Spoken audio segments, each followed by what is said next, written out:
It has been 453 days since now 16-year-old Sebastian Rogers vanished from his home in Hendersonville. His disappearance sparked national headlines, but now his father says the case is losing momentum. With National Missing Children's Day coming up on Sunday, he is raising his voice and demanding urgency. News 2's Caitlin.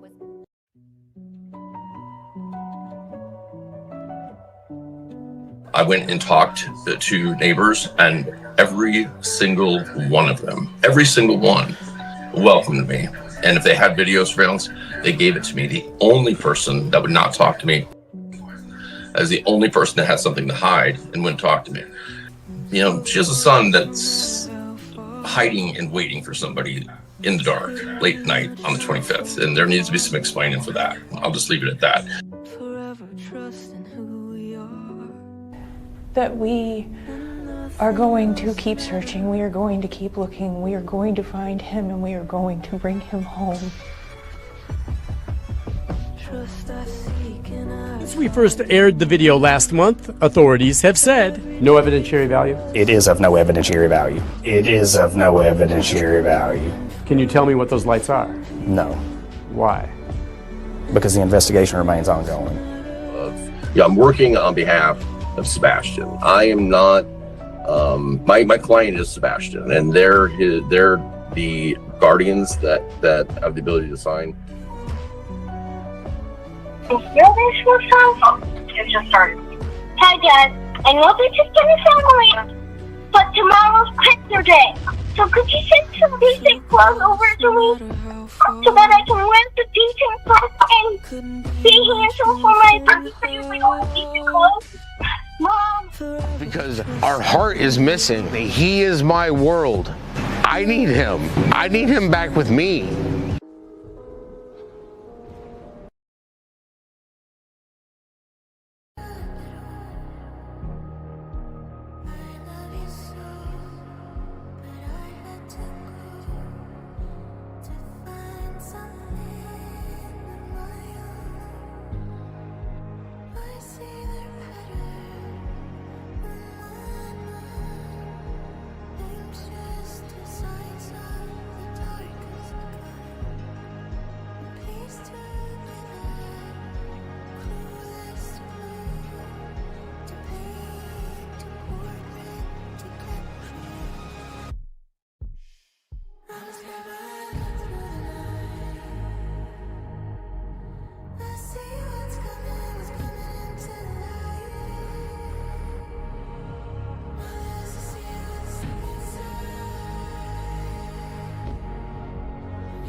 take a sip here. Welcome, everybody. Happy New Year's Day. I hope everybody is doing well. Thank you guys so much for tuning in. Give me just a second here. Sorry, the power went out just about 15 minutes before I went live. Praying it was going to come back on, and it did. So hopefully we're good. And if all of a sudden the live cuts, then you know what it'll be. Hopefully that was just a little power surge. All right. Yeah, I get out my eyewear when I'm staring at footage for long hours at a time. Always looking for stuff because I get new footage in, and then just like the 3 a.m. video where I studied it for hundreds and hundreds of hours, and would kind of uncover stuff throughout the months. This footage has so much in it, and a lot of the stuff that I keep finding, it's been there the entire time. It's just you have to really be tenacious and stubborn, and keep scanning through everything. But anyway, we got a lot to go over, and just make sure my chat is good. Okay, that works perfect. Make sure this works as well. Let me grab these real quick. We have Debbie becoming a member and supporting this channel. Thank you so much, Debbie. We'll try to do a members live just after this show. So if you are a member, please stay after, and we'll have a little get together after the live. And we have Detective Sam Christian Morals. Good to see you and welcome, and thank you so much for the support. Okay.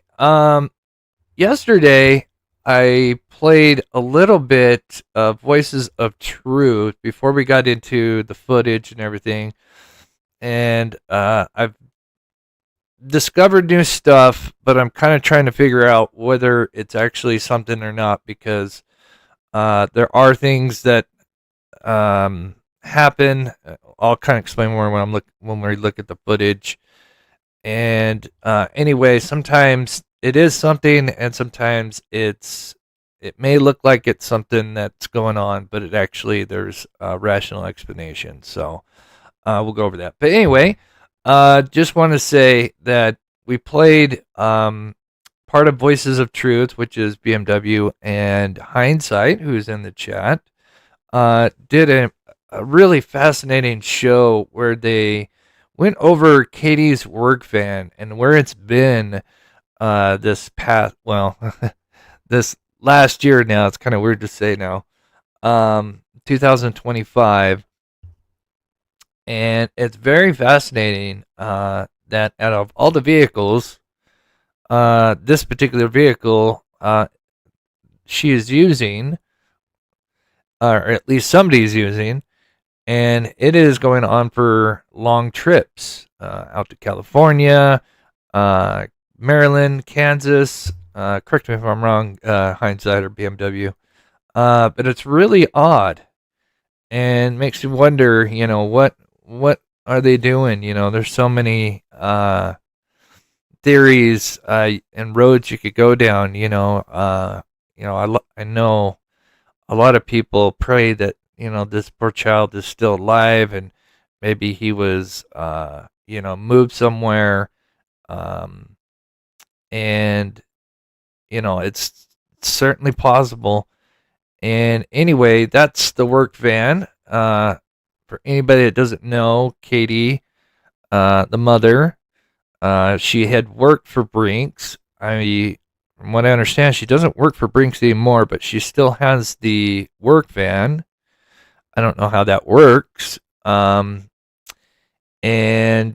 anyway, this van has been going on some trips, and thanks to BMW and hindsight, they had pulled up some reports and they're able to get like the mileage and kind of what's been where it's at, and it's very strange. Again, you could look at it, especially if you think he could still be alive.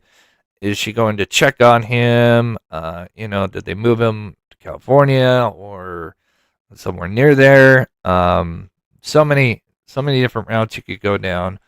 Or you could look at it, are they looking, because when you look at where they go here, and I'll show here in a minute, are they, maybe preparing to make a run? Because, you have Mexico real close to one of the areas that they, or at least this van shows up. Again, just so many routes that you could look at. So I thought we'd do that because I think a lot of people were very interested, and hopefully you guys checked out that video. If you haven't, I have the link to Voices of Truth in the description below. But I'll play just a little bit of it, and then we'll go over some of the footage. And I did some interesting stuff with the cemetery footage I think you'll find very, very fascinating. But here is kind of the beginning, and this is kind of the addresses. Now, they don't show the exact addresses to kind of be careful, but they just show the city and state and the dates that these records show. And so as you can see, there's California, Kansas, Georgia, right? GA, and Virginia, that's Francis. Okay, I'm sorry. I should read that first. Deliveries were made. Could this be a place where other things were gathered? We don't know. But all we do know is that it did populate for her during this period of time. Also for her mother, it was May 2025 through November of 2025. Ooh, good question, Juju. That an address was populated for her in Moreland, Georgia. At the same period of time from March 2025 until December of 2025, there was an address populated for her in Chesapeake, Virginia. Now, that is not her residential address in Chesapeake, Virginia. It was another address from Chesapeake, Virginia. So okay, correct me if I'm wrong, hindsight, BMW. Isn't Rosenbaum the maiden name for Katie's side? Again, I need like a family tree really bad. I tell some of the people that I'm close with on this case, I really, really need like a family tree that I can kind of turn my head and look at, because there's just so much. And looking at that, we are not quite sure if there was anything again that was delivered, that they stayed there. But these addresses did populate for each of these individuals at those specific periods of time. And the weirdest thing is it was only from this year. There was nothing from 2003, 2004. It was just this year alone. Right.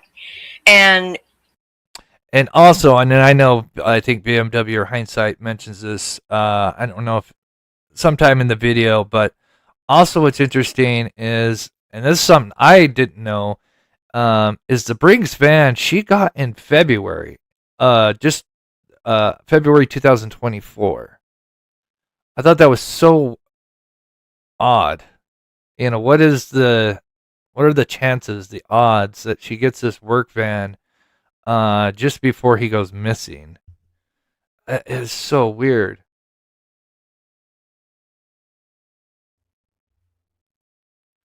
Oh, if you have one, yeah. I know, like hindsight, BMW probably have one. And yeah, in just I need one. reviewing that information and seeing that there was a possibility that their names could be attached to those areas, it threw up a very big red flag to us and prompted us, and this was right before we had begun Culver's, which again, thank you everyone who participated. I'm just going to fast forward this. Yes, what they did with Culver's is truly amazing. So here is some of the mileage. So obviously when they pulled this up, they get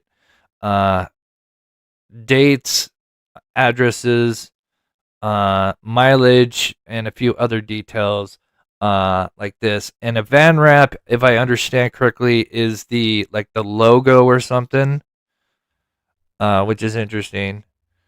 But I know some people wonder, well, is she doing like contract work? And it seems so weird. Why would you have someone travel 2,000 miles? I'd assume Brinks is everywhere. I mean, I guess I could look this up. Actually, that's one of the things regarding Katie's work band. Again, this is all public record. You can go research this yourself, and it will give you the same information that we are going to provide for you here.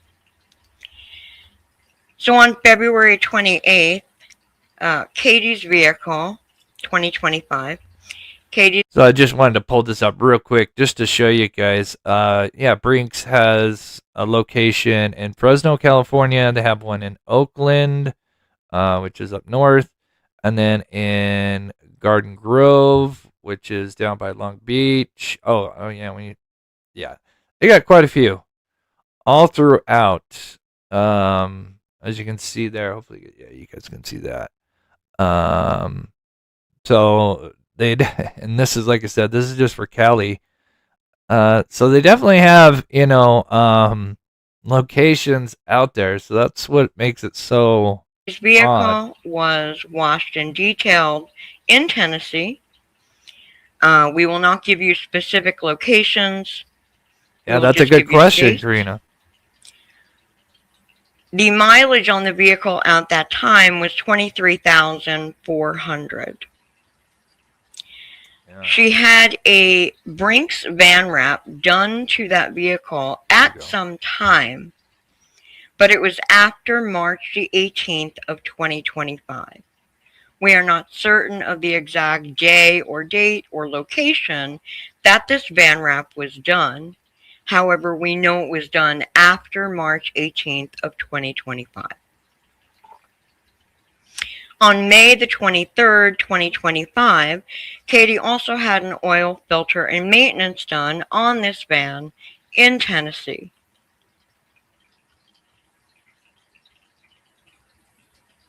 Now, a van wrap, actually, I'm going to look this up. Hold on. I'm just going to let this play for a second. Hold on. On June 3rd, 2025, her work van was serviced in Anaheim, California.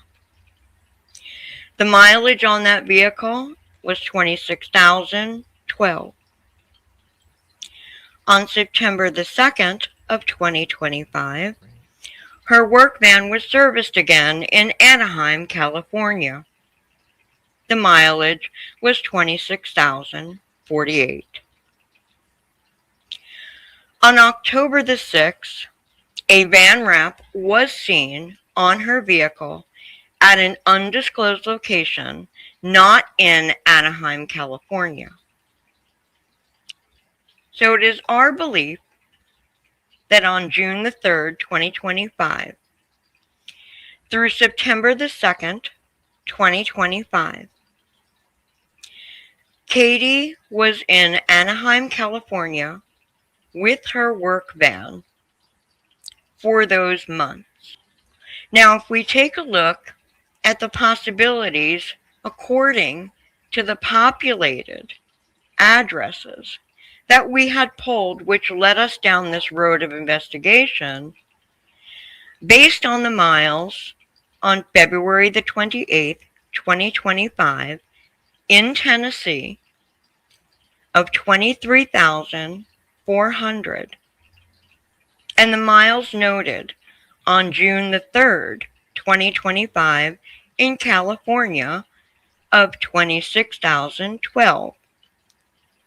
It equals the difference of 2,612 miles, which is showing that 2013 or 1,989 miles from Hendersonville, Tennessee is sufficient to either of the locations in Tennessee, being the servicing location in Anaheim or the populated address in Alcasian, California.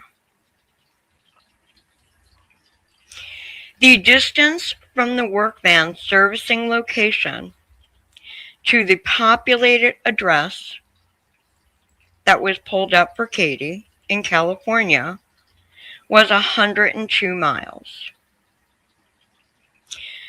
So, hypothetically, allegedly, if that were the case, that Katie were staying in Alcasian, California, it would be 102 miles to the servicing location where that van was serviced in Anaheim, California. Kansas located populated address was 513 miles from Hendersonville. There were no other populated public records to correlate with this location for Katie other than that address being in Kansas. And that encompasses and includes no servicing locations for any vehicles.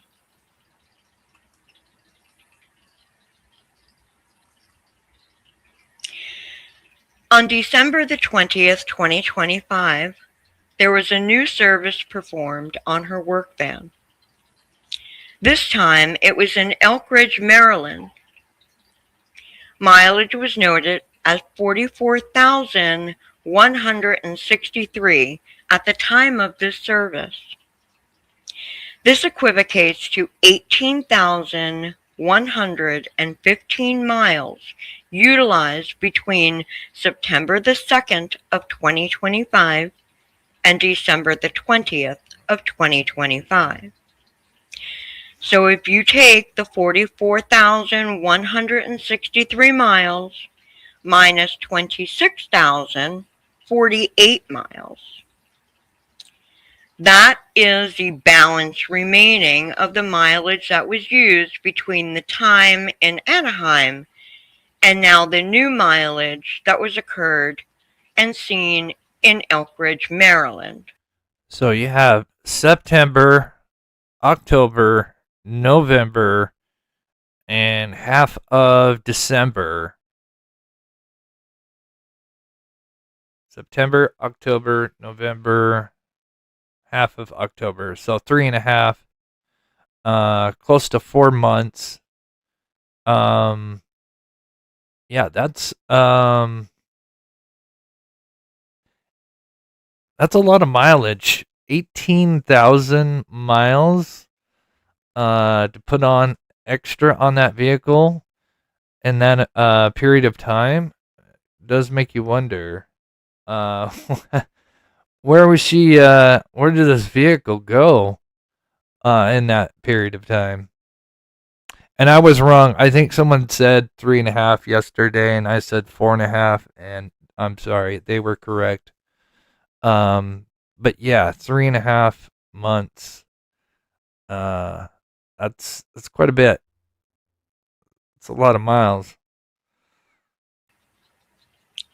The distance between Anaheim, California to Elk Ridge, Maryland, is 2,635 miles. It kind of makes you wonder what's going on with all the movement and the different states and addresses. And I completely agree with that, Coop, because as we said, it doesn't have to mean that she herself was physically living in that address in Kansas. That could have been an address where maybe a delivery was received under her name. That could have been an address that maybe she did go back and forth to at some point in time during the time that it was populated. We don't know. And then again, this is all this year. This is not 2023 before he went missing, not the year he went missing in 2024. This is this. And that's huge. That's what I think that's such a great point. Not the year that she got it. And of course, obviously not the year before because she didn't have the van. So why nothing in the year that he went missing and now the year, this last year, it's weird. Let's say this year, all this driving is going on. It is so weird. Are they moving stuff? You know, we never get to see his bedroom. They make some really great points. I don't want to play everything because I think it's such a great episode. And I know I kind of played it yesterday, but I just wanted to play it again because I really find this very fascinating. I think it's really great work. And if you guys want to definitely check that out, I have the link to their website, their YouTube channel down below.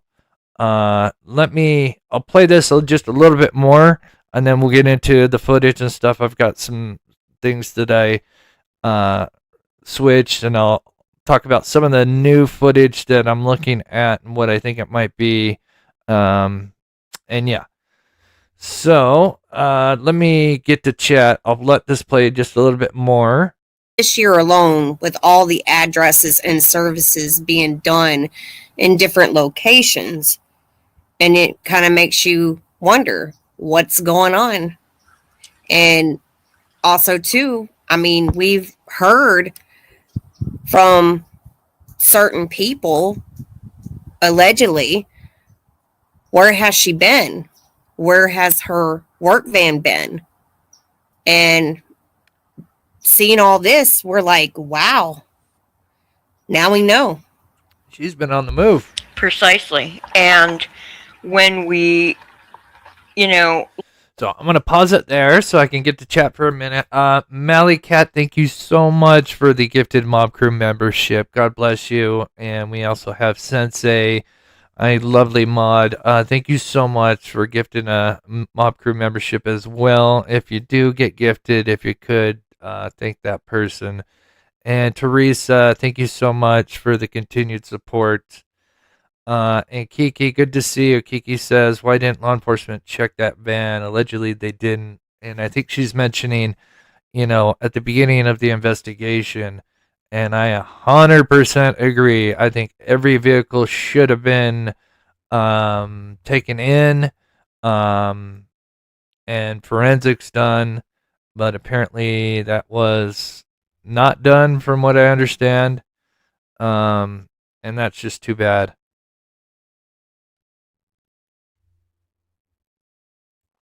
Yes, Samantha. So many routes, theories, and ideas just like that. That's, she's not using a regular car. Good to see you, Trent. He says that extrapolates to just over 60 and a half miles in a year. Per year, I guess. Yeah, that is a lot. Lisa says, my car is 9 years old and only has 47K. Right. Yeah. That is super strange. And approximately 500 yards. Yeah. If, again, anybody lives around that area or knows more about that and wants to do some research into that, I'm sure there may be, some angles to that. Especially, if maybe he's still out there and they moved him somewhere. Could this be, some clues as to where he may be? Or again, with the fact that, and looking at it at both angles, right? If maybe they're looking to set up for, maybe to run, right? So many different theories and routes you could go down. So, all right, we'll get into the footage, but again, one last time, if you want to, if you haven't seen that video, as I said, I just played about 10-15 minutes of it. I think it's about just around an hour. Correct me if I'm wrong, Hindsight or BMW. And again, you can check out the video. Link is in the description below. But really great work.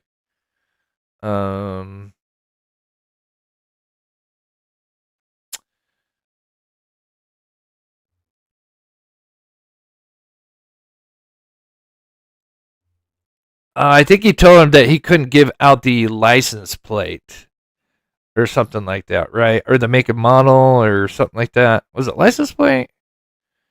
Something like that. That he, they didn't have permission from the work. Yeah. Anyway, a bunch of BS. All right, so let's get into it. I am going to just play part of the intro video that I made about a week ago that kind of revealed some of the newer stuff, like the Columbrium and everything. I'm just going to go full screen. It's just kind of a 2-minute kind of recap of, what we're looking at and where things are going on, just in case if you haven't tuned in for a while. And then I'm going to go over some new things, and then we're going to go over some things and look at them under a different light, because it's very interesting about some of the vehicles, especially on the 25th. I mean, both 25th and 26th, very strange stuff going on.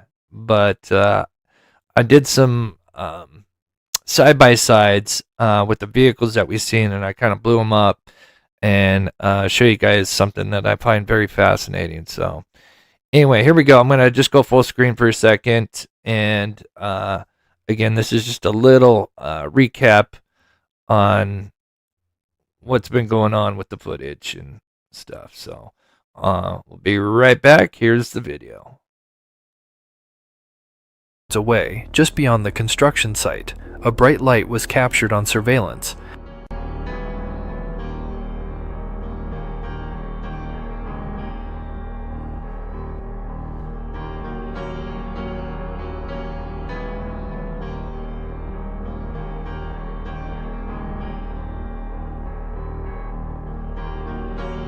This light was coming from a small historic cemetery just beyond the construction site, but this discovery was only the beginning. I would find so much more suspicious activity going at this cemetery, including multiple vehicles seen driving around the same night.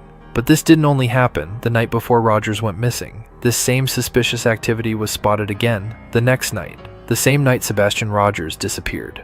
This sparked us to conduct our control tests to figure out what was this light, where it was coming from, and how it connected to Rogers' disappearance. And what we found will absolutely shock you.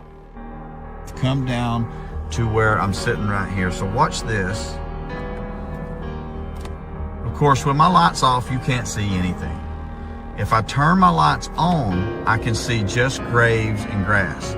But imagine for a moment that somebody was there and said, hey, I can't see. Turn your high beams on. Of course, it opens up the whole area. I see more. And what do I see? The monument. And they're telling me they can see it on the camera, just like the footage we've been looking at. Boom!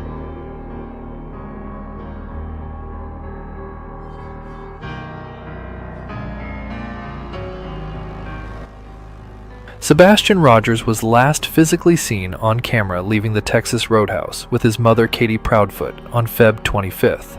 Whether he actually made it home that night is highly debated, but what I have recently discovered on surveillance from a nearby camera in Rogers' neighborhood could hold the answers to what may have happened to Sebastian Rogers.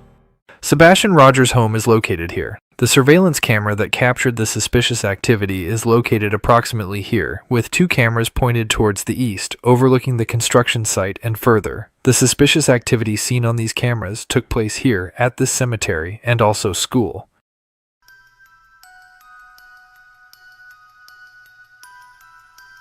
Just after this suspicious light illuminates for approximately 6 minutes, a little before 3:30 a.m. At 3:32, a headlight of a vehicle can be seen moving south in the cemetery. This would not be the only vehicle seen that night. Another vehicle is seen at 3:45, and just 4 minutes later, another headlight is seen at 3:49. Although there is 2 cameras that overlook the entrance to the church and cemetery, as of now, there is no sign of these vehicles seen, entering or exiting the only main entrance to the south.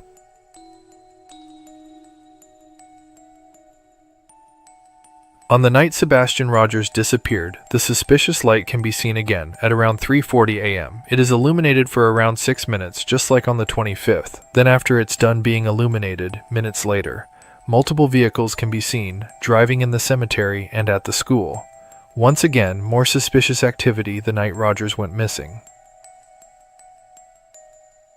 So what is the object that is being illuminated for around 6 minutes on the 25th and 26th, and how could it be connected to Sebastian Rogers' disappearance? Here is a daytime shot from the surveillance camera where you can see the construction site. It is also overlaid with the nighttime shot of the suspicious light source. You can see how the suspicious light is just beyond the construction site in the cemetery. As Silver's on the scene, drives through the cemetery, you can see that the construction site is to his left. As he continues north, he is now in the middle of the cemetery, approaching a loop. As he turns right, you will notice what they call lumbre. This object is made out of highly reflective material, like concrete, granite, and marble. This memorial also sits at a slight tilt when viewing from the east, just like the object seen in the surveillance footage. Notice both objects are rectangular in shape. As you can see here, this memorial has no artificial lighting, not in the front or the back, so whatever caused this to be illuminated at 3 a.m. on the 25th and 26th had to have come from another light source, but what? The obvious answer would be headlights from a vehicle, but what we discovered about this answer would prove to be quite disturbing and shocking. Seen here is another daytime shot, overlaid with nighttime, where you can see the memorial to the right, and in the yellow box is where we see headlights from a vehicle. But what's interesting is the fact that the vehicle seen at 3:45 a.m. has its headlights facing west on a part of the road that goes north and south. Now, I just wanted to point out, just if anybody thinks that any of this activity is going on in the construction site, I just want to go back. You can see this branch right here, right? This is a branch. I'm going to go to the daytime shot. Just for anybody that thinks that this is going on in a construction site, right? We can see the horizon of the construction site, right? We can see the bobcat, but we can kind of see the mound of dirt kind of runs there. See this this branch here, right? Now watch when I zoom in. That light is going to be up here. So unless there's flying cars and we're in Back to the Future, only reference that because I watched that recently. That definitely means it's either clearly beyond the construction, which would be the cemetery and or school. But the school's another 700 plus yards away, kind of depending on where the property line is. But I know I have the box here, but the headlights, because there's two, like I said, there's two vehicles. The heights are different, but watch the branch. Shot overlaid with nighttime, where you can see the memorial to the right, and in the As I said, just keep your eye on this little thing here as we zoom in. yellow box is where we see headlights from a vehicle. But what's interesting is the fact that the vehicle seen at 3:45 a.m. Let's see the branch. You can even see the bobcat right here. That is the kind of part of the bobcat there, or the excavator. I'm sorry. But yeah, the headlights are going to be right here. So again, if anybody thinks that stuff's going on at the construction site, I'm sorry, unless there's floating cars. Anyway, has its headlights facing west on a part of the road that goes north and south. Also, this vehicle appears to be in the middle of the loop on the west end of the cemetery. Because I also think there may be some board members that maybe need to pull their head out of their keisters. In this location. Shown here is the exact location the headlights were seen. Notice how the road isn't very wide. I also figured out that the headlights captured at 3:45 and 3:49 a.m. are at two different heights seen here. Notice when putting a static line in same spot, one light is higher up than the other one, meaning there were at least two different vehicles driving around the cemetery on the night before Sebastian Rogers disappeared on the 25th. So what were they doing, and how did the memorial site light up?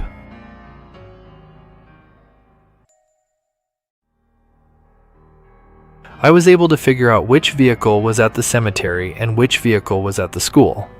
I did this by noticing that one vehicle blocks a street light near the cemetery shown here, meaning it's closer at the cemetery. Okay. Then just after they elect stadium, or just want to mention that different Okay, so this is where I think it's have been notified about these suspicious lights and activities and what happened at this cemetery. So please. Okay, I meant to cut that a little bit shorter. So I wanted to show you guys. So this is the 25th, right? Night before he went missing. Yeah, a lot of people are fascinated with what goes on at, with what Katie did. It always gets the chat going. Yeah, and if you guys have any questions, I think if anybody has them, it would be Hindsight BMW. Especially when it comes to that stuff that I played from them. That is definitely their area. So here, I did something different, and I wanted to show you guys something interesting, just to show you guys how odd it is for one of the vehicles we see on the 25th. How, like I said, you would think...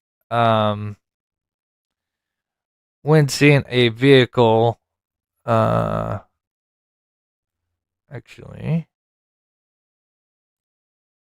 let me do this.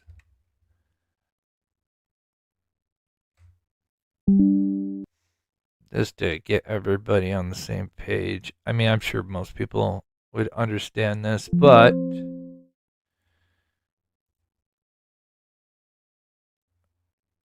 and you'll see what I'm going to do here in just a second.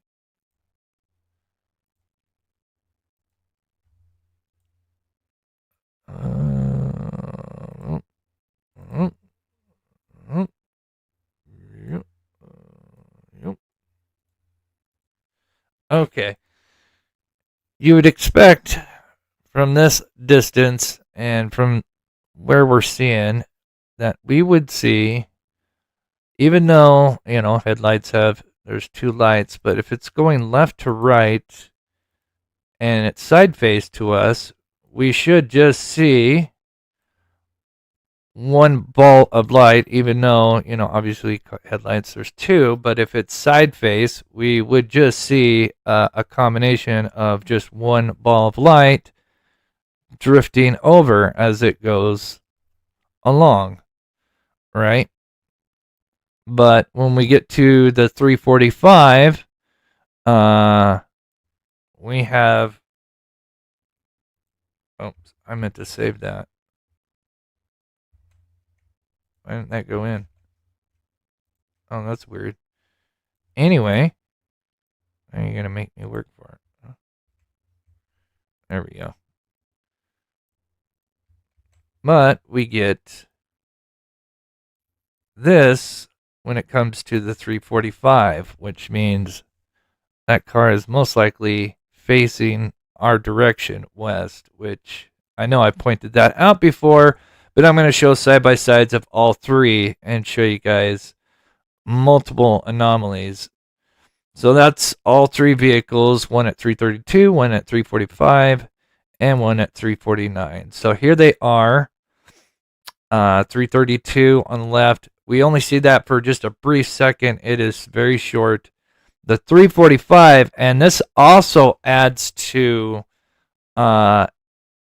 the theory that it is coming out of like the gravesite towards us and turning onto the road. And if anybody's kind of confused on, kind of where we're at, is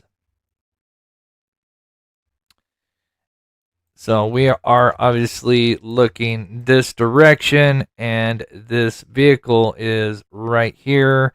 There are many ways to tell kind of, for the most part, approximately where it's at, because we can see the bobcat and the island of trees, and the lights are kind of on the right side of this island, meaning if we go that direction, that puts us right in the middle.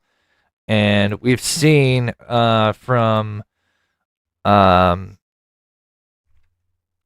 Crabtree's video, there is a window. There's kind of like a little window where the trees are not as thick, even though you can't see it here, which we'd expect. And this vehicle, again, you would just expect to see it go north and south.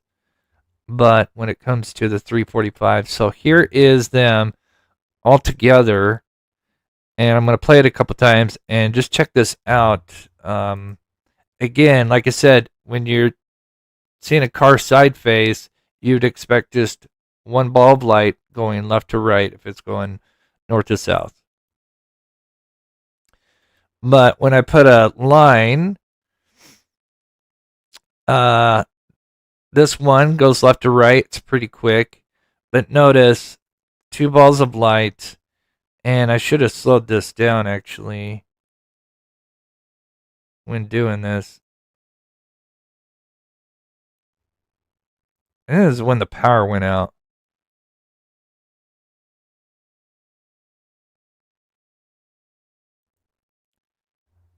Let's see if I can do the playback. Slow this down a little bit. Slower. And slower. Okay.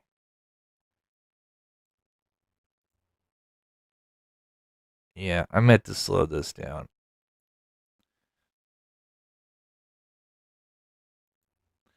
I don't want to get too specific, but like I said, the church itself, the people there are very nice, very friendly, know what's going on, obviously. And the pastor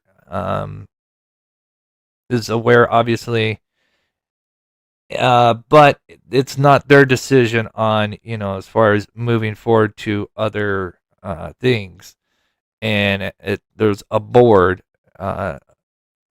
and anyway, it seems that board has not replied at all, which concerns me. I would think at the very least, reaching out to him saying, hey,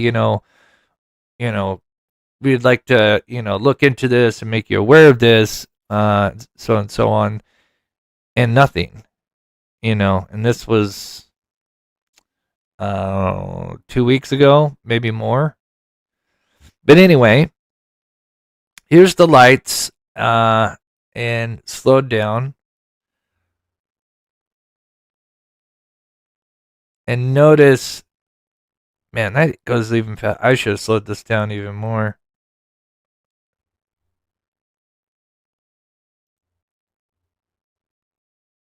Yeah, this is when the power went out. I'm kind of bummed. I wanted to slow this down, but I think when the power kicked out and I was working on this, I had to kind of whip this together.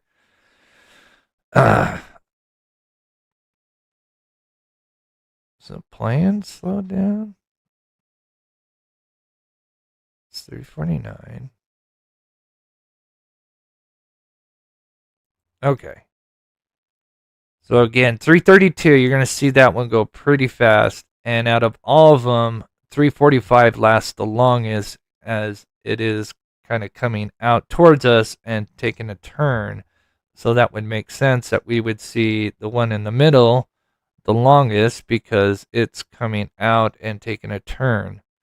And then look at 349. This is the one that I told you guys that kind of ramps up. And so here's a static line of where we first see the light start, right? So just pay attention to this one if you can. And watch where I have the other line when this light dissipates.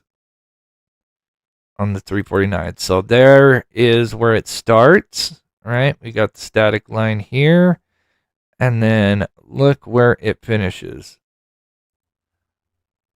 All the way up there. And again, we are zoomed out 400 plus yards away. That's a pretty extreme thing to happen with a headlight. And I'm sure most of you have seen the video and our theory behind it. You know, I know some people might think maybe it's going up on a ramp, you know, and they have a trailer. I mean, anything's possible. I do think it's more plausible that they're coming up out of the gravesite and hitting that bank. But whatever it is, that thing is absolutely extreme, in my opinion. And one last time, as you can see, both of these lights on the left and right have faded out, and they're all set to start at the same time, more or less. As you can see, that 345 takes the longest because it would make sense because it's kind of coming out of the grave, kind of west, and it has to kind of make that turn, where as 332, it just looks like it's more or less just kind of driving by. And then 349 lasts a little bit longer than the 332, so that could also mean it's coming out of the gravesite. Again, just theory, don't know 100%. I'll just play that one more time for you guys.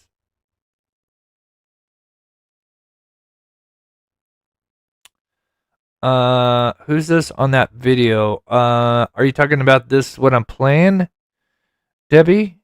This is at least two different vehicles on the 25th, the night before he went missing, at the cemetery.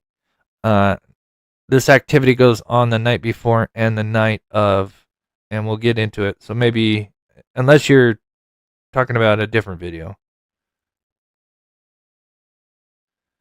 But once again,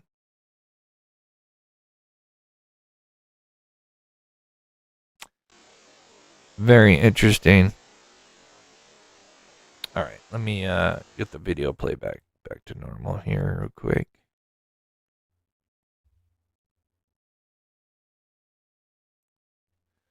No, I don't want the network. Okay. I thought my power went out for a second. Anyway. Let's see. Spotlight? No. Are you talking about for this? The other things would have to be vehicles, in my opinion. I don't know.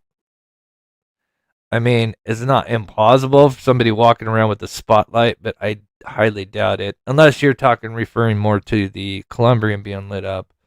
But yeah. That is such a great question, hey Jude, and that's so interesting you mentioned that, because I thought we would kind of talk about that as well when we get a chance. That's a great question. I'm not happy with them, right? I do worry about that, Bugsy. I do definitely worry about that. Okay, so moving on. One of the latest discoveries, and again, this was about 5 days ago, we discovered on the 25th that there's also a vehicle at the school. And part of the reason I couldn't find it, and so look at the time, it's 3:42, and there's kind of mainly three street lights. I just call them street lights. Some of them might be other kind of time, different lights, but you'll notice the second it hits 3:45, like on the dot, like right on the dot, you're going to see the vehicle appear. So I'm just going to go a little bit forward, and I have the negative, but as you see here in just a second, there is nothing there. And this is one of the things I clearly overlooked many times. And part of the reason is because it blends in with one of the street lights. But we did eventually find it. As you can see, right on the dot, 345. There it is. There it is, and it's negative. And it just kind of sits there. I mean, you see it move a little bit. But it just sits there, and it sits there for 2 minutes almost exactly. And this is on the night before he went missing, which is, again, finding this to me, I mentioned this before, to me, since finding all of this other stuff, like since finding the columbrium being lit up and everything, to me, this is the biggest discovery, because this kind of puts all the pieces together between the 25th and 26th, because this first time seeing a vehicle at the actual school while there's a vehicle at the cemetery. Because we see that on the 26th, the night he went missing, but on the 25th, this is the first time. But as you can see, it's 346, and notice as it hits 347, this vehicle is gone.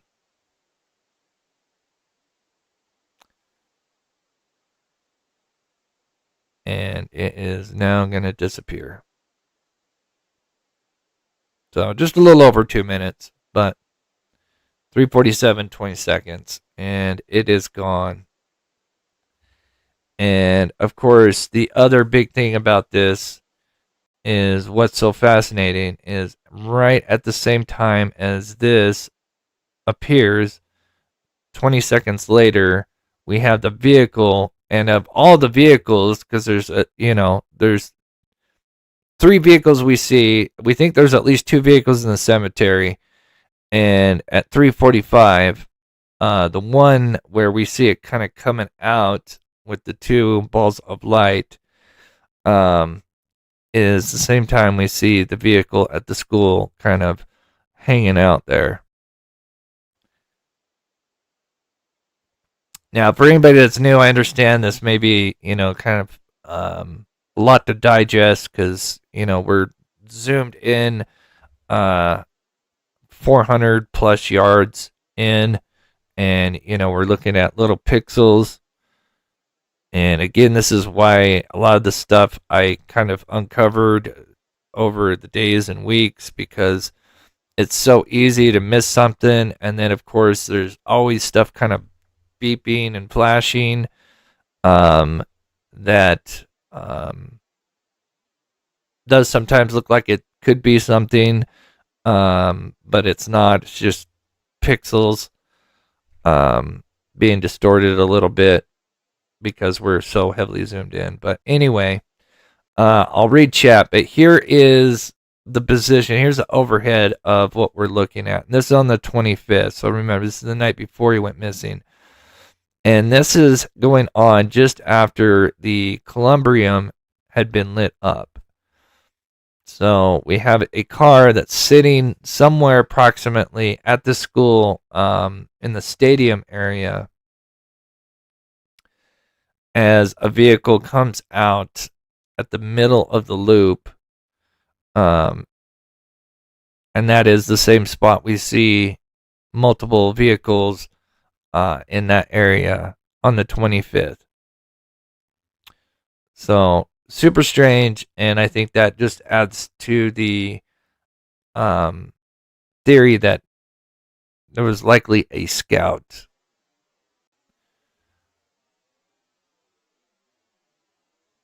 And then, as you can see here, this is the 26th, and as you can see, we're looking at that same exact spot. And I've, of course, broken down how I can tell whether it's at the school or not. And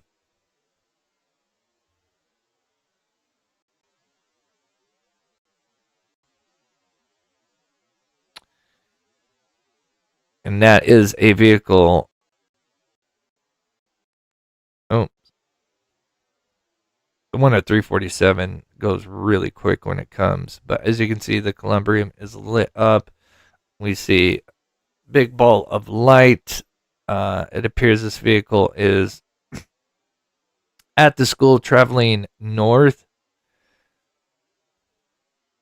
And this is at the same time that the Columbrium is still lit up, and then just shortly after it goes away, 2 minutes later, the vehicle leaves the school, which, again, what are the chances? So, anyway, I'm going to read chat a little bit, but I'm going to show you guys one of the things that I kind of really wanted to take a closer look at and get your guys' thoughts.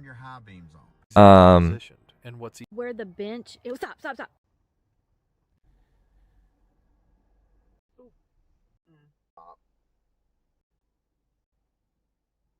Okay, let me read chat for a minute. This is, I'm going to turn this down.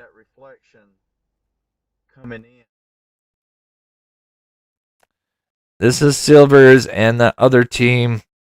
They were positioned somewhere in the new development, watching Silver's and others do different attempts around the loop, trying to light up the Columbrium in the way that we see it in the surveillance.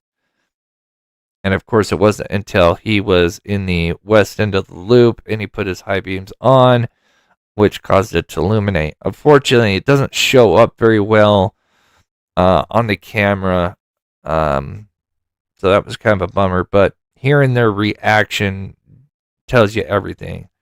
And they had been trying to do this for 2 days. So huge shout out to them.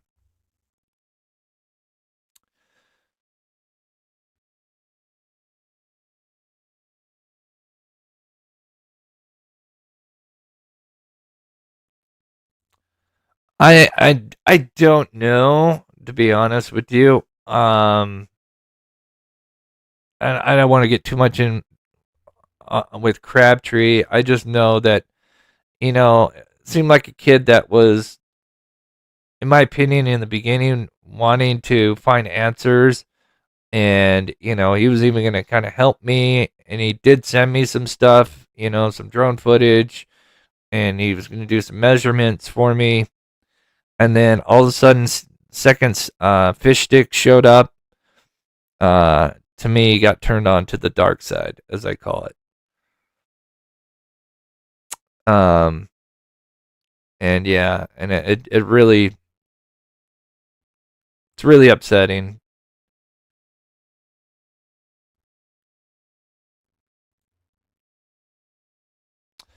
Girl Mom, thank you so much. 1017 Kellen just recently sold in December, and there's a bunch of aerial pictures of the neighborhood, and it also shows that exact area.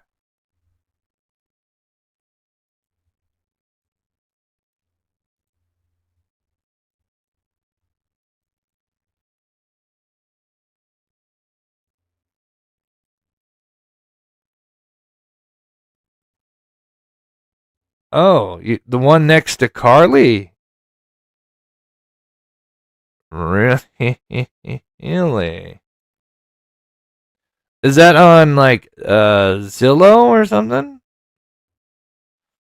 Girl Mom, if you could let me know in chat or email me that would be interesting to see.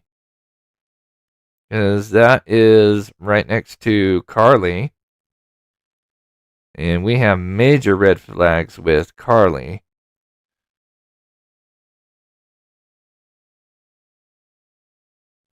Uh, 1017 is this home right here, which is next to Carly and kind of kitty corner to Sebastian's home. Oh, jeez. What happened here? Oh, there we go. Interesting. Oh my gosh, Kiki. That is so funny you mentioned that. I was just thinking about doing do you guys want me to do it? I could probably run yeah, I think I could probably do it. That was so funny. I was thinking about doing that.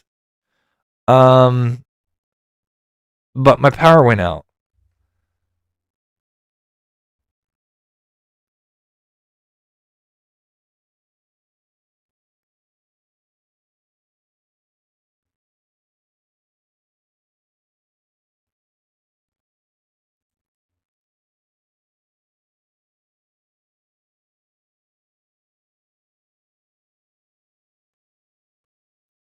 Yeah, that is suspicious. I think I see what you're saying.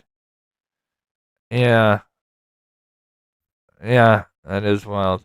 Kiki, thank you so much for the $5. And yeah, maybe we can do that. I don't know if they're related to the P-foots. I mean, I don't want to get people, excited. There could be a multitude of things. Again, remember, we're everything kind of got sent over just before Christmas, so we have the holidays. Again, I don't think that's, it shouldn't have taken that long. You would think we'd at least gotten a response, like, hey, we want to deal with law enforcement, but, as far as I know, nothing. Which again, yeah, that does raise some red flags, right? Especially you think a church, right? Again, I don't have a specific religion, but you would think that a missing child, especially that went missing around their area, and if there's suspicious activity going on in their cemetery, you would think that they would be on board, just in case, there may be some kind of foul play and he's somewhere in the cemetery or around it. But yeah, nothing. And that is a little suspicious.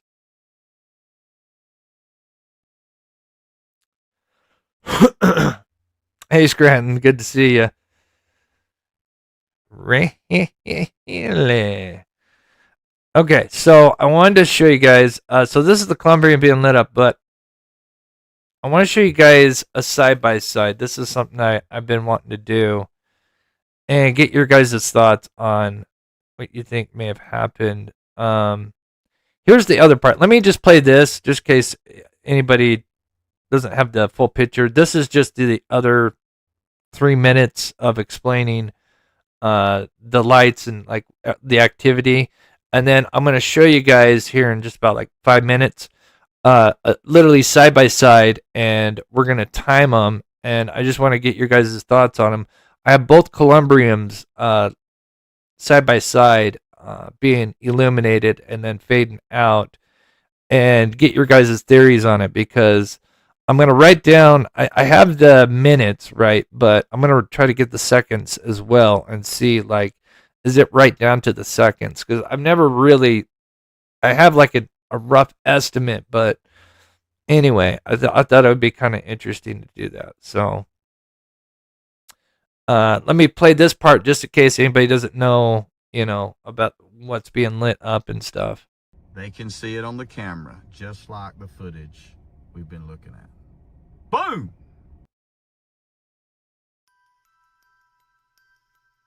Before we put all the pieces together, let's go over the night of the 26th. Sometime around 3:10 a.m., the suspicious flashlights in Rogers' neighborhood are seen along with an unknown vehicle doing a 3-point turn.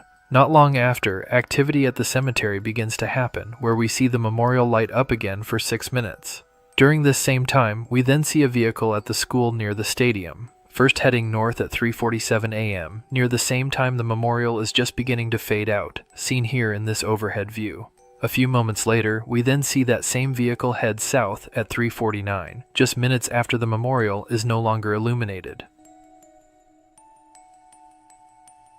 Then literally 2 minutes later, we see another vehicle heading south, leaving the cemetery at 3:51. We first see this vehicle in the cemetery located here in this overhead view. Then a few moments later, we can see it exiting the church parking lot at 3:53 a.m.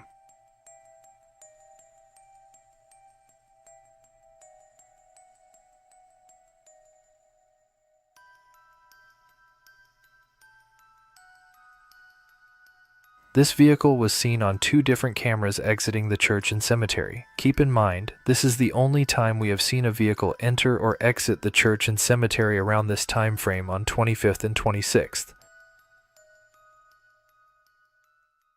Now, what are the chances that 2 different vehicles would be seen exiting the cemetery and school 2 minutes apart at around 4 a.m. in the morning the night Sebastian Rogers disappeared?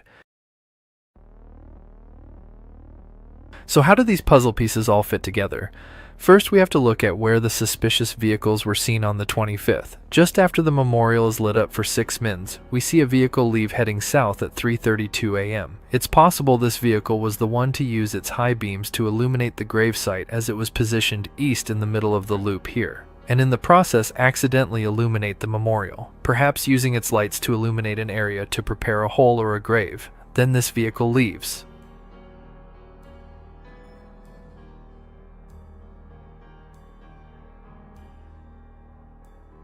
So let this play just a little bit more, and then we'll show the side-by-side here in just a second.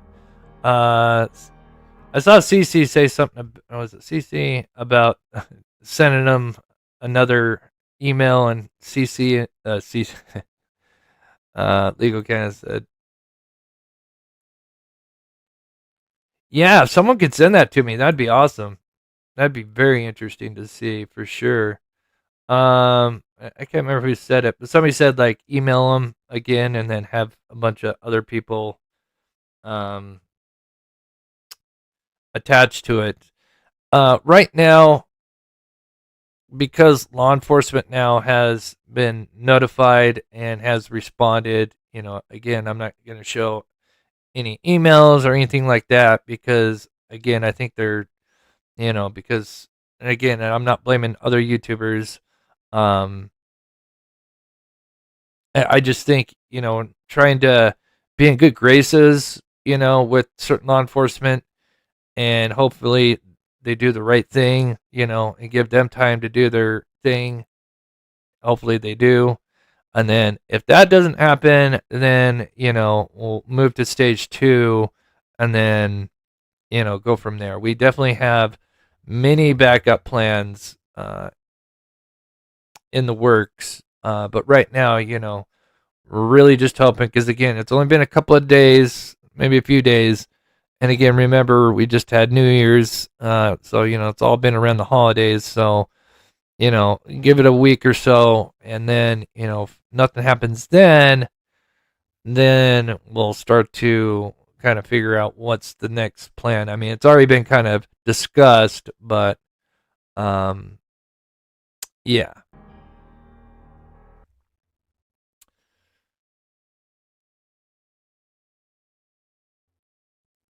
I would agree. I would think, hey, show up at church. Clearly they have, I've explained it. If you don't know, we spoke with the church and learned that they had surveillance, right? They have 12 cameras at the time at that church.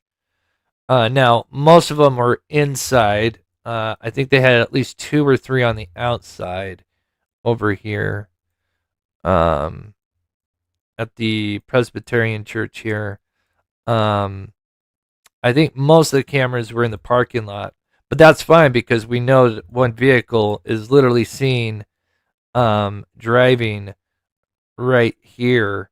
I mean, we see it drive, sorry, all the trees, but zoom out. We see it here at 351, and then at 353 we see it here. So, and I know there's at least one camera that looks at the parking lot, which would make sense. So, and they did send that footage over to law enforcement.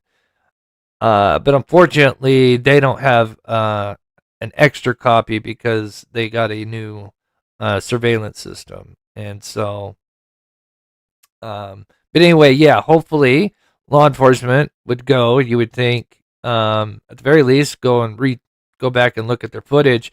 And here's one of the things is, like I said, maybe they only looked at the 26, when all this started, right?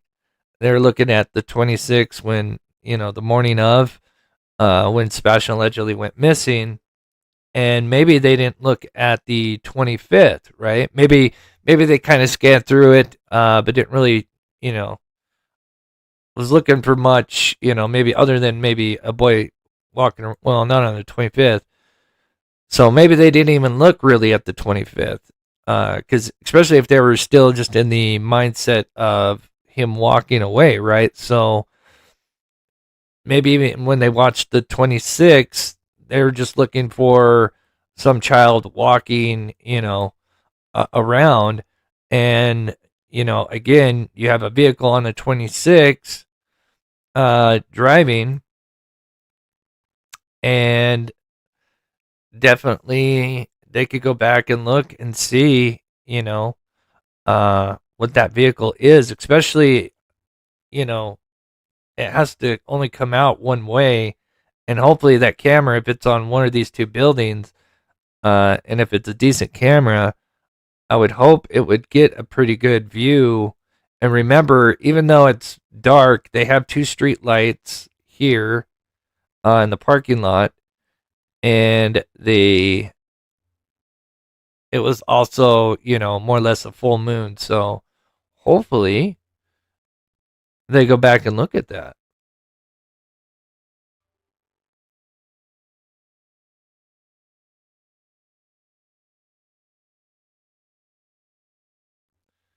Legal Can says you can wait a week, then write and say you're following up this time, add and deliver receipts. CC gets movement every time.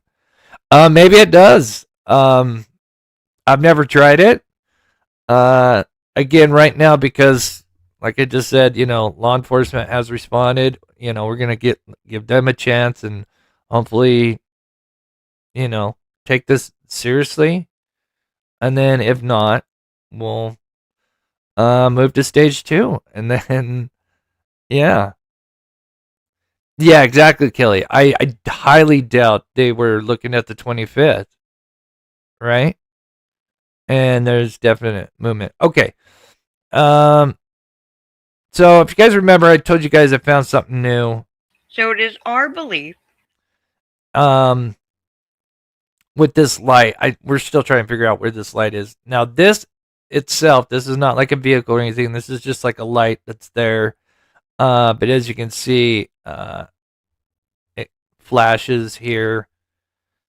And at 4:58, and this is on the night you went missing, you'll see it happen again. And this is what I showed yesterday. This was something I found yesterday before I went live.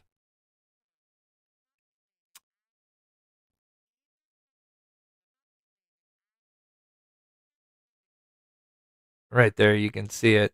And again, that itself is just a light, but there could have been some kind of reflection. Now, I watched the 27th and the 28th at 3 a.m. on both nights, the following nights. And because it was super windy, that thing flashes constantly, almost kind of like what we see there. So I do wonder, although that is pretty extreme, as if like there's a vehicle driving around and it interacted with it. It's still a possibility, but I just want to be transparent that because the 27th, 28th, kind of storms came and it's super windy. And when you watch the footage on the 27th, 28th, I've shown it before a little bit. All of these lights, because there's all these trees and branches and they're moving, all the lights are flickering constantly. And they do kind of do what we just saw, kind of, well, they'll kind of flash and stuff like that. So again, I can't say 100% that is something. But it's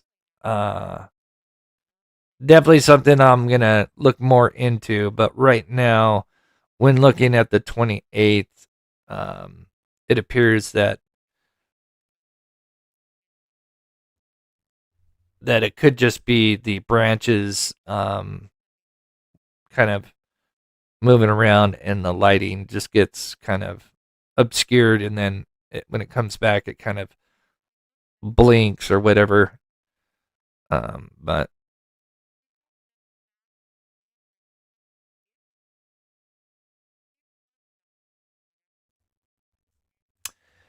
no, the stadium is right here. So the lights, see these two lights here. So that light is over here. The stadium is right here. So we can see the left side of the stadium and we can see the right side of the stadium. These three lights. We've kind of done an overlay to kind of show you guys. I've shown a video where you see the stadium light actually go out, and it happens like right about here. These are the stadium lights, and that thing is over here. It's weird. We're still trying to figure out where that light is at. It could be even on Ford Lane, maybe, or I was looking, because the line of sight. Where are we?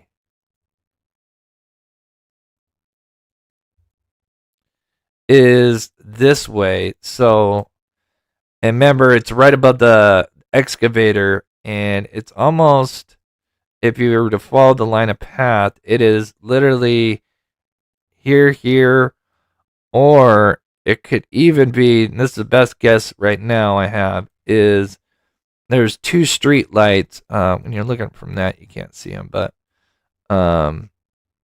there you can see the two lights there. But the only issue is this thing, the height of it would look like it would obscure it, right? This little hill here. I don't know. There might be a window right there. It's kind of tough to say. Anyway, like I said, that's something kind of following up on, but all right, let's move to the next part. I'm really curious to get your guys' thoughts. So here is a side-by-side, and I'm going to kind of write down some notes because I've been dying to do this. And then if we get time, maybe I'll try to do the audio thing and see if we can hear anything. I don't know. It's 400 yards away, and the audio, unfortunately, is not the greatest. But it's, it wouldn't hurt to try.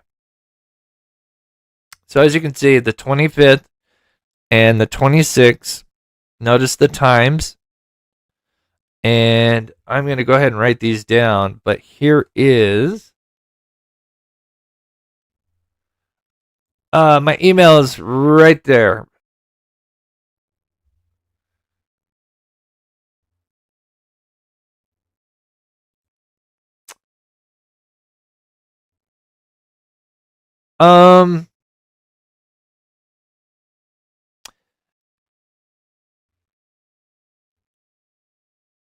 Well, that would be a light source, although that's not a bad theory. Whatever that is, it's on, all night, right? So you would have to have a constant secondary light source if it was just shining on something, that was metal. Although I don't think that's a bad theory at all. But I do think that is some kind of light source. But again, that's not a bad theory.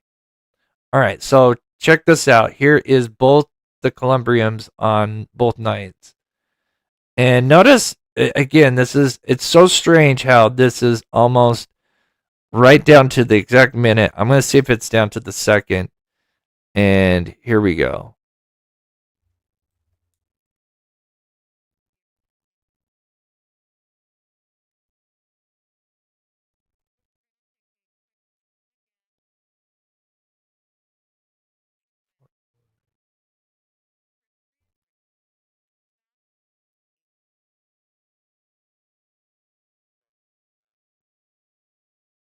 All right, 125.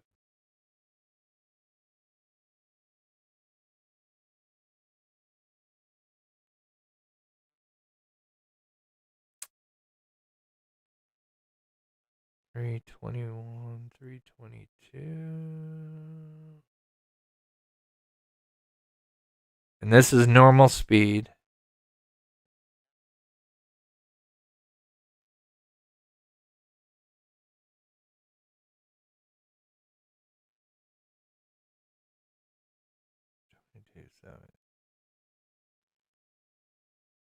It's so tough to actually time right down to the second, because you can kind of see how it's been activated, right? You can see it, right?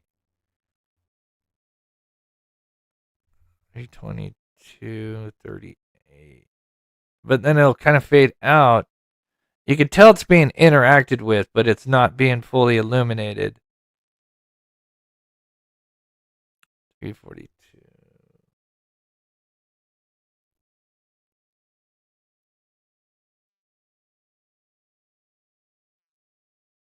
323. I think the right one, I mean, it is tough. I think it's right about 341.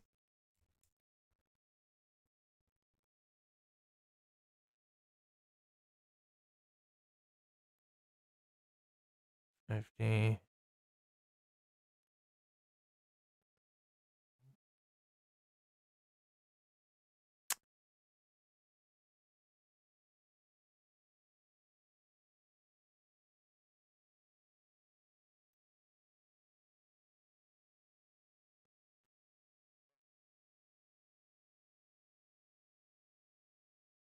$341.50 and 322.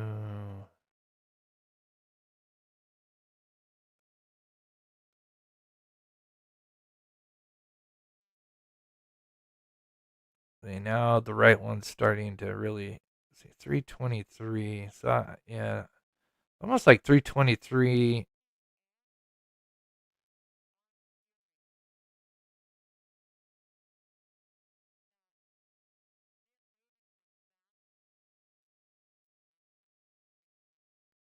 So you can see it's like it's being illuminated to a point. Now the right one is starting to really illuminate.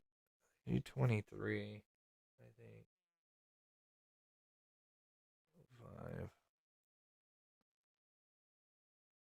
Now the right one is being illuminated.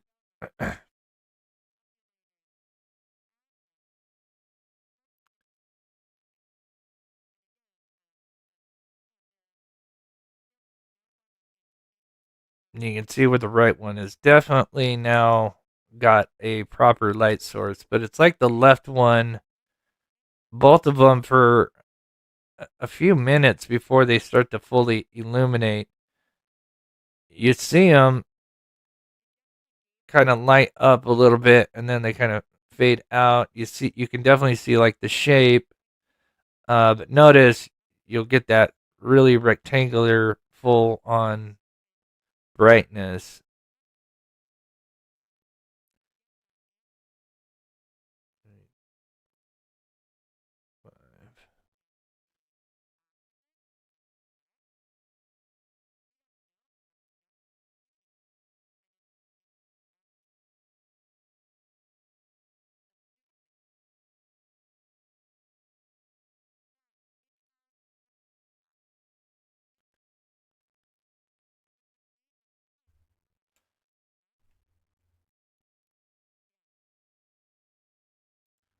Can you measure the difference between the columbrium and the difference between the known points?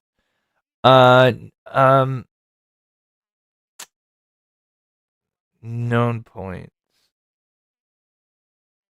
As in, what known points? If you could be a little more specific.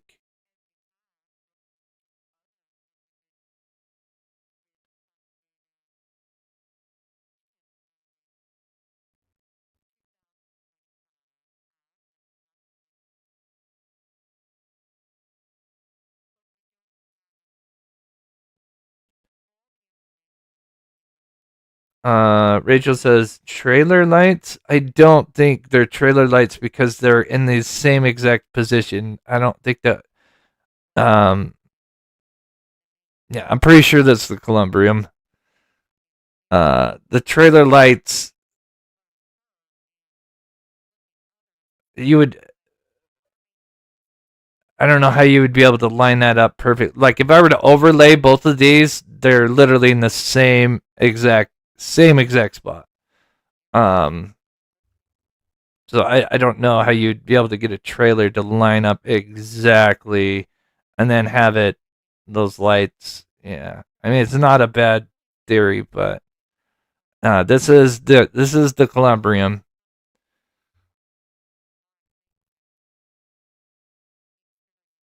It's got that perfect rectangular look to it, and it's kind of tilted, just like the columbrium. You can almost kind of see the columbrium.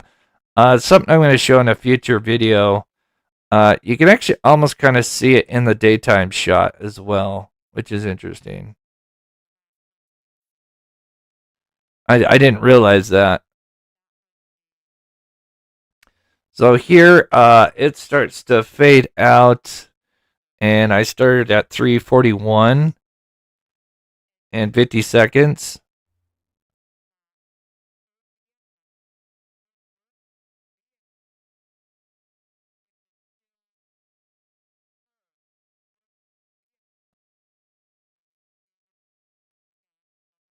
And we're gonna go 3:47. Still see it.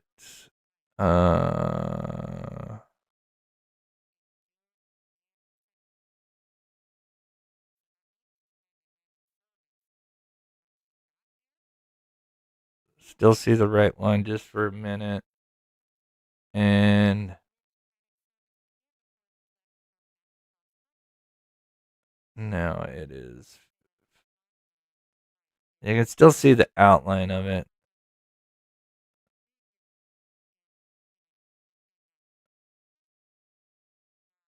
Basically 3:48. 3:48. So basically, yeah, and then you'll see it kind of. And 3:20.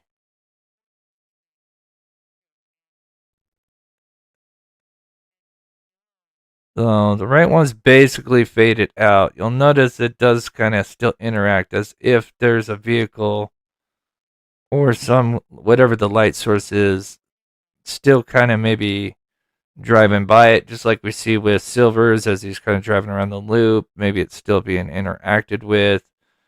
Or maybe the high beams are not on anymore, but yet they're still kind of out there.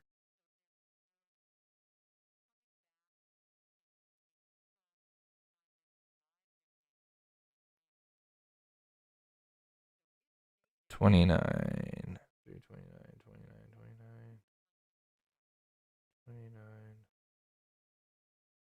And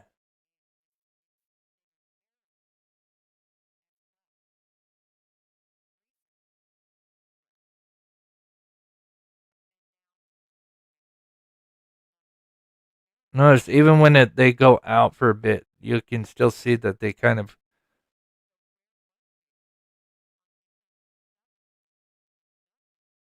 get illuminated just for brief seconds at a time. 3:29:45 seconds. So yeah, 6 minutes, 3:42 to 3:48. I mean, more or less. And again, it's kind of tough to exactly get like the right start time and right end time, because you can still see, even though they'll like completely fade out, they'll get illuminated again for a second. You can kind of see the outline of them after they fade out. Like, see, it's faded out, but you might kind of see it.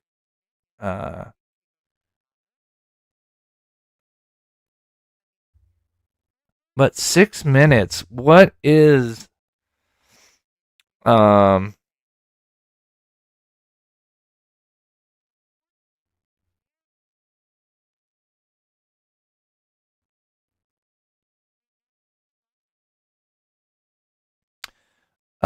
Kelly, no. Please, no. No. Yeah, no, that's no, we don't want to be doing that. It's one thing to research that, but yeah, contacting the families of the buried out there, that's not going to help anything. Yeah, we don't want to do that. That's jumping way too many steps ahead. There's many more steps that can be taken way before we jump to that. I mean, that'd be terrible. I'm sorry. Not to go after, not to point out, Kelly, but we don't want that. Yes, we're aware that there's a few that were buried around the time they went missing. Been aware of that for ever since we found this stuff. It's one of the things we first looked at. But yeah, contacting those families is not we want to take the proper steps. Because they wouldn't be able to do anything.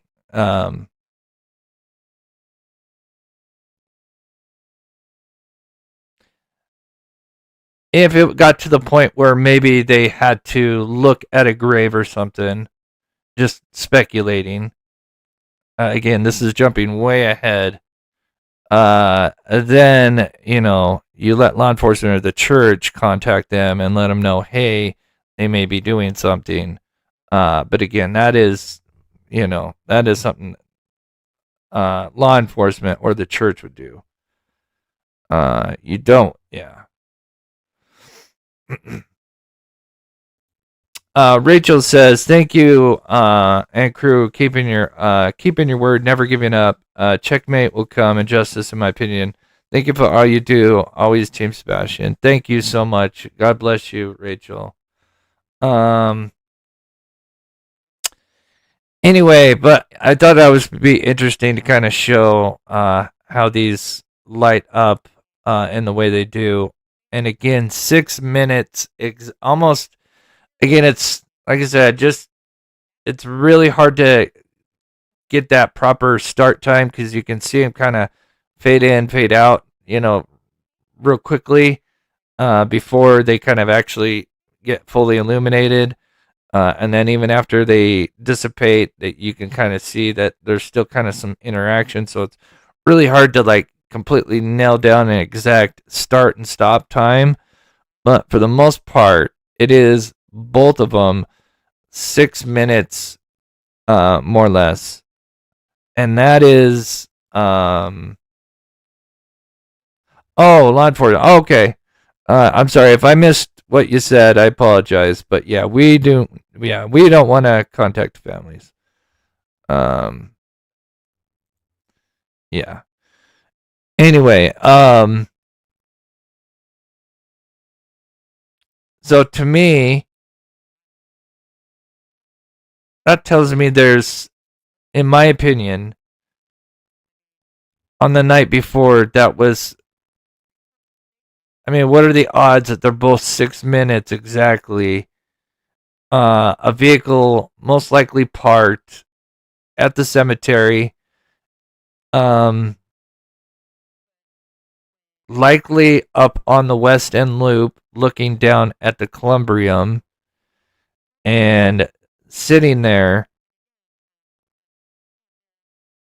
And did they time this out and say, okay, this is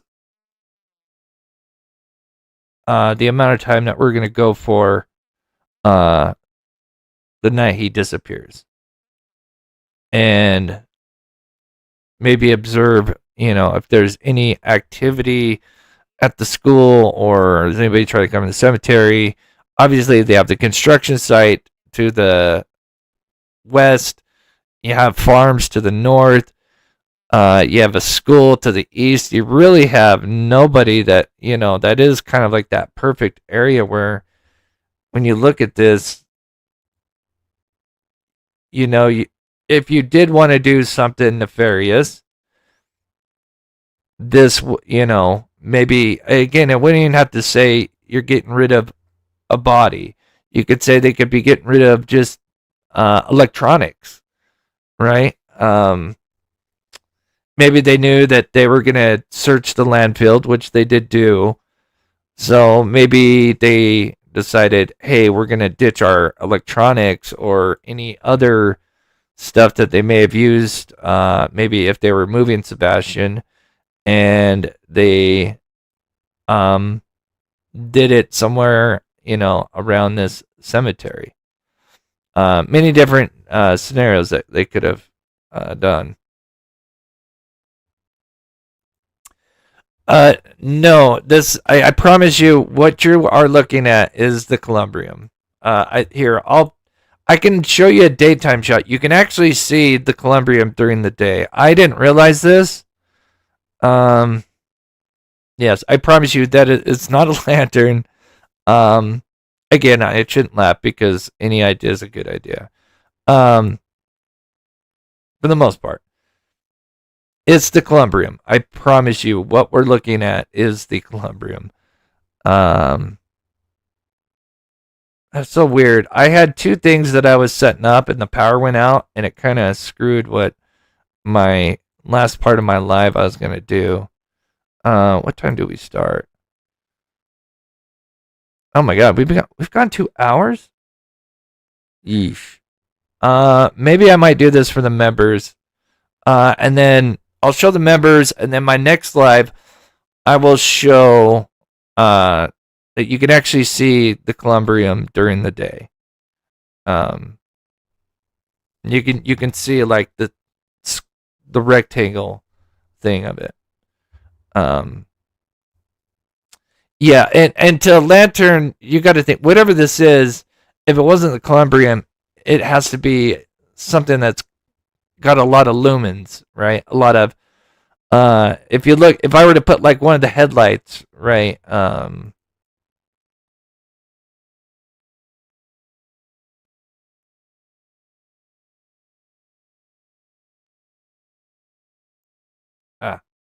So look how bright that is, and then look at.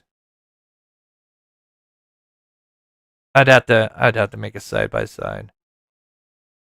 I'm trying to. There it is. Yeah, I mean, I guess they're kind of at the same intensity in a way. But yeah. No, that is the columbrium. It is perfectly lined up with where it's at. And I will show the members the daytime of it. And if I had more time, I'll do the audio for the next live as well. I'll see if I can enhance the audio and see. I mean, I think it's a very, very long shot because again, that's over 400 yards away. I don't think it's a bad idea to try to do that, but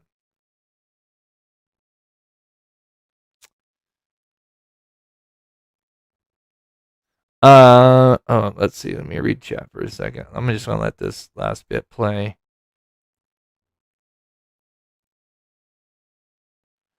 The other thing is I'm still trying. Oh, one other thing before I finish, I'm gonna read some chat before we go. Is apparently it is fairly well known. I had somebody contact me that is kind of a local out here and knows a possible property. I'm not going to show which property.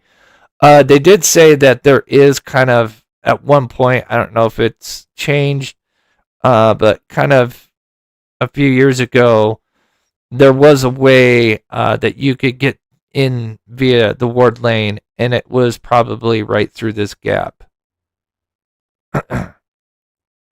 But you had to be on an ATV, apparently, is what they told me. And they would do this to cut through to get to the football game. So that was kind of interesting to have somebody reach out to me that was kind of local around there that knew one of the properties that are off Ward Lane. And they said that there is kind of a way to get in via ATV off of Ward Lane into the cemetery and / or school.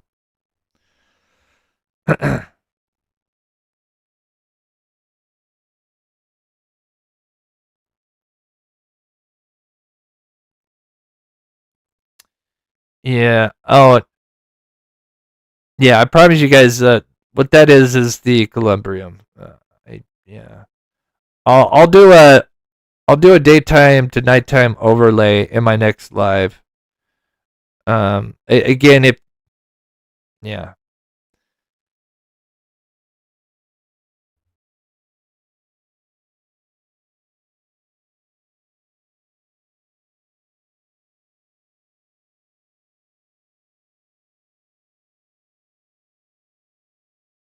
Let me put this full screen. Let me set up a members live real quick, guys, and then I'll finish up on chat here.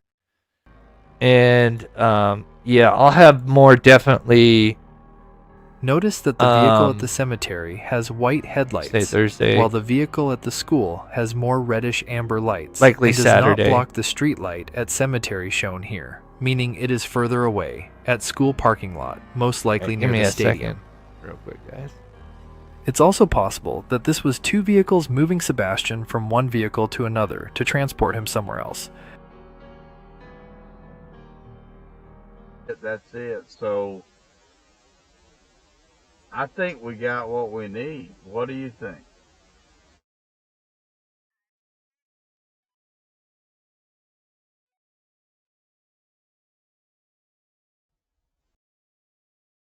Then just after they allegedly moved Rogers to the cemetery, we see that not only is there a vehicle at the cemetery leaving, but we also see a vehicle entering and exiting the school, literally 2 minutes apart from each other. I believe this car at the school could have been scouting and been looking out for anyone walking around the stadium or school, while the other parties and vehicle are seen at the cemetery, eventually leaving parallel to each other. Before I share any more information and final theories, I just want to mention that different law enforcement agencies and the church themselves have been notified about these suspicious lights and activities and what happened at this cemetery. So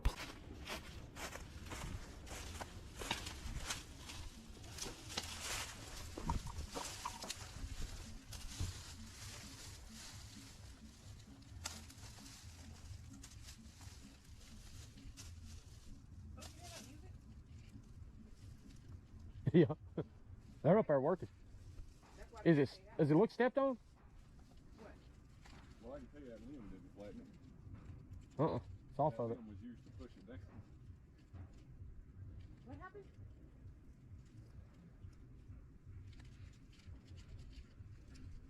Oh. The fence line looks like it's pushed down, and that limb's actually like.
Okay, sorry guys, setting up a members live, but anyway,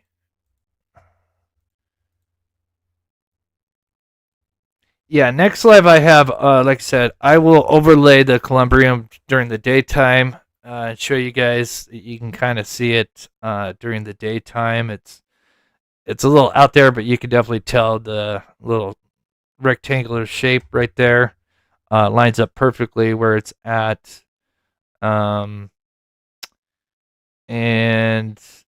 yeah, then maybe we'll do the audio as well.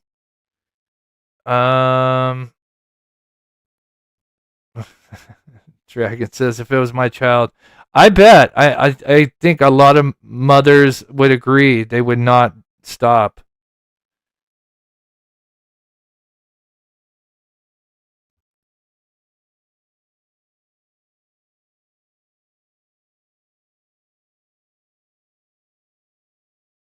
Uh, 2 months. You know the difference from the video to the crematorium to a second point light to the third point, and then switch to the daylight.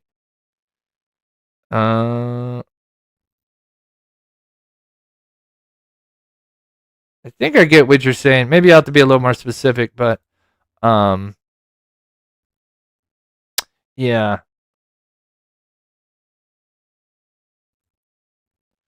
let me just quickly get the rest of this. And Rachel, thank you so much for the membership. Kiki says, maybe silly question, Chris, but yes, okay, got that one. Lori says, thank you for all your hard work and hope law enforcement acts on it. Yeah. Again, it's the holidays, so, give them a chance. Hopefully they do the right thing. Again, we've got plan A through Z.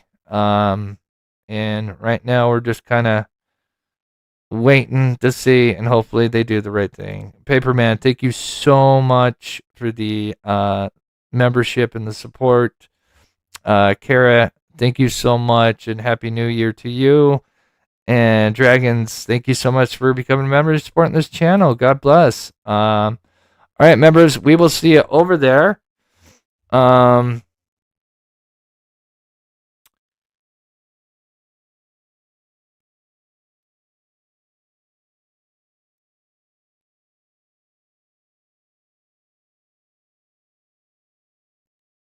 you address your thoughts, views of people in the cemetery? Maybe we can do that in the members live, so you could maybe be a little more specific. Like as far as like what I think is going on in there, Sensei.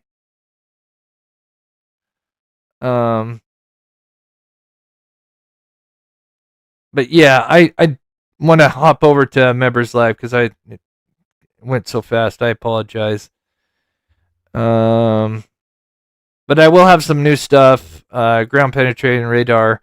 Yeah, I mean, that's I would think cadaver dogs. Ground penetrating radar. Yeah, it's kind of out of my area expertise, but again, you would think. Yeah, there would be certain steps that they would use, something that's like non-intrusive, right? That they could do that wouldn't obviously disturb any of the graves. And again, there may not be anything in the graves. It could be around the graves, it could be around the pond. Again, because we see the columbrium light up, so maybe is it something around the columbrium, which the pond is right behind it. So many things for sure.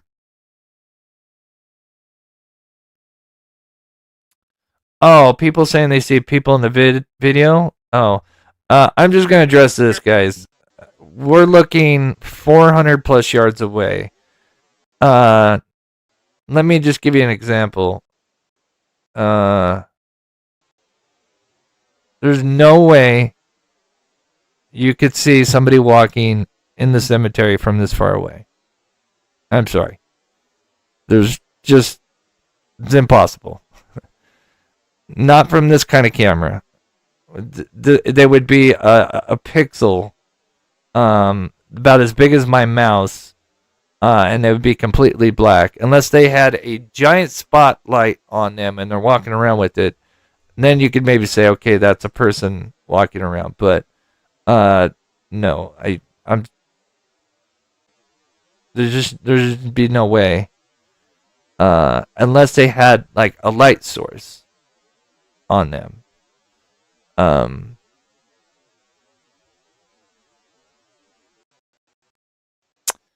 I said, the nighttime. They can see it on. Where's the nighttime shot, or there would be headlights from a V5 south here. Notice when putting a static line in same spot, noticing that one school slightly enter notified. Columbrium. That, if I had to guess, is like 6 to 7 feet tall, approximately. And again, and it's wide, right? And we're kind of seeing part side of it and part front of it, a little bit of both. But yeah, that's about 6 to 7 feet tall. I'd have to get like the exact measurements. So a person would be a little bit shorter than that from that far away. And yeah, I don't doubt that people may think they see movement, but they would be the size of my mouse, right? If they were moving out from that far away. And I've said this again, when I was following the guy in the construction site, right, which is half the distance. Again, when he was walking the dog, I could barely make him out half the time. And that's during the daytime. Like, he was literally the size of my mouse, literally, almost exactly. And I could see him every so often, just because he was just a couple of pixels. It just, unfortunately, it's distance and the camera, the frames per second. It's just not possible. So I just want to address that. I don't doubt that people think they see stuff moving in there, but can we see people actually moving around? I don't think so. I hope that answers people's questions. So,